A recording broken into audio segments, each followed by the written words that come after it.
ನಮಸ್ಕಾರ ವೀಕ್ಷಕರೇ, ನಾನು ಚೆನ್ನಾಗಿದ್ದೀನಿ, ನೀವು ಚೆನ್ನಾಗಿದ್ದೀರಾ ಅಂತ ಅಂದ್ಕೊಂಡಿದ್ದೀನಿ.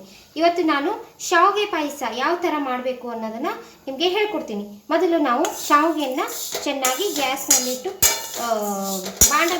ಬಾಂಡಲಿಯಲ್ಲಿ ಹಾಕಿ ಚೆನ್ನಾಗಿ ಹುರಿಯೋಣ. ಕೆಂಪಾಗುವ ಥರ ಹುರಿಯೋಣ.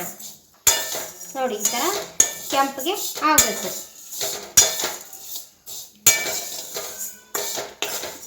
ಆಮೇಲೆ ಒಂದು ಬೊಗಣೆಯಲ್ಲಿ ನೀರು ಕಾಯೋದಕ್ಕೆ ಇಡೋಣ. ಇದು ಹುರಿಯೋದ್ರಲ್ಲಿ ಇದು ಕಾಯತ್ತೆ, ನೀರು ಕಾಯತ್ತೆ. ಬಂದ್ ಮಾಡಿ ಕೆಂಪಿಗೆ ಚೆನ್ನಾಗಿ ಹುರಿದಿರಬೇಕು. ಈ ಥರ ಹುರಿದ ತಕ್ಷಣ ಬುಟ್ಟೆಯನ್ನು ಕೆಳಗಡೆ ಇಡೋಣ. ನಂತರ ಇಲ್ಲಿ ನೀರು ಹೆಸರು ಬಂದಿದೆ, ಕಾದಿದೆ. ಇದಕ್ಕೆ ಹೆಸರು ಬಂದ ನೀರಿನಲ್ಲೇ ಇದನ್ನು ಹಾಕಬೇಕು, ಅಂದರೆ ಶಾವಿಗೆ ಚೆನ್ನಾಗಿ ಎಳೆ ಎಳೆಯಾಗಿ ಬರುತ್ತೆ. ನೋಡಿ, ಈ ಥರ ಹಾಕಬೇಕು. ಹಾಕಿ ತಿರುಗಾಡಬೇಕು. ಚೆನ್ನಾಗಿ ತಿರುವೇಳಿ.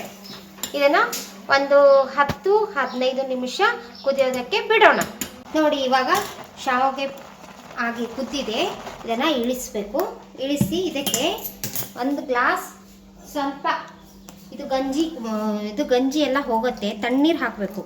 ಸ್ವಲ್ಪ ತಣ್ಣೀರು ಹಾಕಿ ಅಲ್ಲಾಡಿಸಿ ಆಮೇಲೆ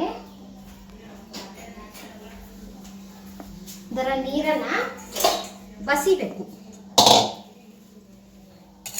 ಬಸಿಬೇಕು.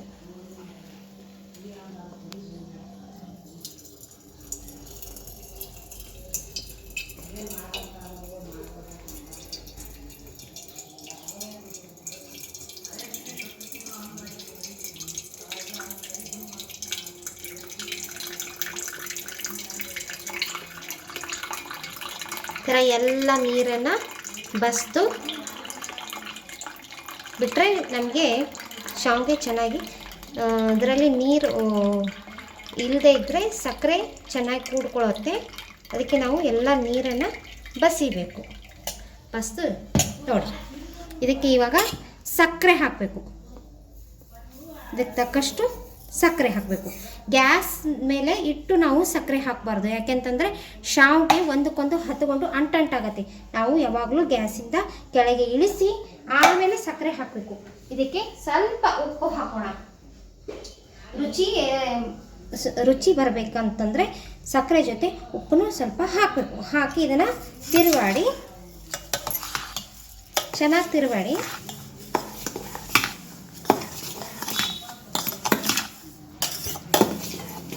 ತಿರುವಾಡೋಣ. ಆಮೇಲೆ ಇದ್ರ ಮೇಲೆ ಪ್ಲೇಟ್ ಮುಚ್ಚಿ ಇದು ಸಕ್ಕರೆ ಕರಗೋವರೆಗೂ ಒಂದು 10 ನಿಮಿಷ ಇದನ್ನು ಮುಚ್ಚಿಡೋಣ. ಆ ನಂತರ ಒಗ್ಗರಣೆ ಹಾಕೋದನ್ನು ಹೇಳ್ಕೊಡ್ತೀನಿ. ಬಂದ್ ಮಾಡೋಣ. ನೋಡಿ, ಸಕ್ಕರೆ ಎಲ್ಲ ಕರಗಿ ತುಂಬ ಚೆನ್ನಾಗಿ ಎಳೆ ಎಳೆಯಾಗಿ ಈ ಥರ ಶಾವಿಗೆ ಎಳೆ ಎಳೆಯಾಗಿ ಬಂದರೆ ಪಾಯಸ ತುಂಬ ಚೆನ್ನಾಗಾಗಿದೆ ಅಂತ ಅನ್ಕೋಬೇಕು. ಆಮೇಲೆ ಇದಕ್ಕೆ ತುಪ್ಪ ಹಾಕಿ ಒಗ್ಗರಣೆ ಹಾಕಬೇಕು. ನಾವು ನೋಡಿ, ತುಪ್ಪ ಹಾಕ್ತಾ ಇದ್ದೀನಿ. ತುಪ್ಪ ಹಾಕಿ ಆಮೇಲೆ ಅದು ಕಾಯೋದಕ್ಕೆ ಸ್ವಲ್ಪ ಬಿಡಬೇಕು.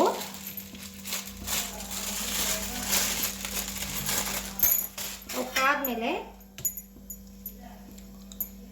ಗೋಡಂಬಿ ಮನಕ ಎಲ್ಲನ ನಾವು ಹಾಕಬೇಕು. ನೋಡಿ, ಇವಾಗ ಮನಕ್ಕೆ ಹಾಕ್ತಾ ಇದ್ದೀನಿ.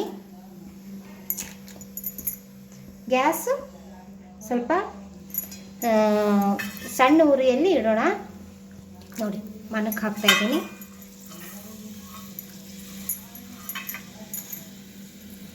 ಗೋಡಂಬಿ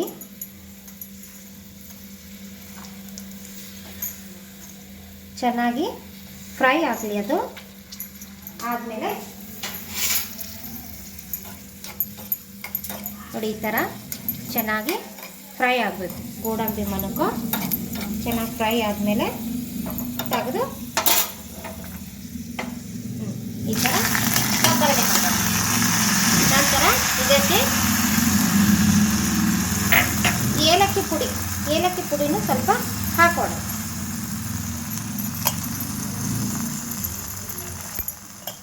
ಚೆನ್ನಾಗಿ ತಿರುವಾಡಿದರೆ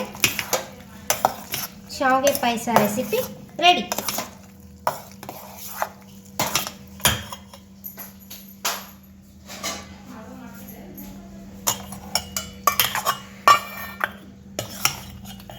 ಒಂದು ಬೌಲ್ನಲ್ಲಿ ಸರ್ವ್ ಮಾಡಬೇಕು. ನೋಡಿ, ಶಾವಿಗೆ ಪಾಯಸ ರೆಸಿಪಿ ರೆಡಿ.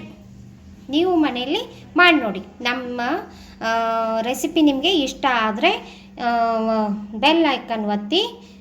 Thank you.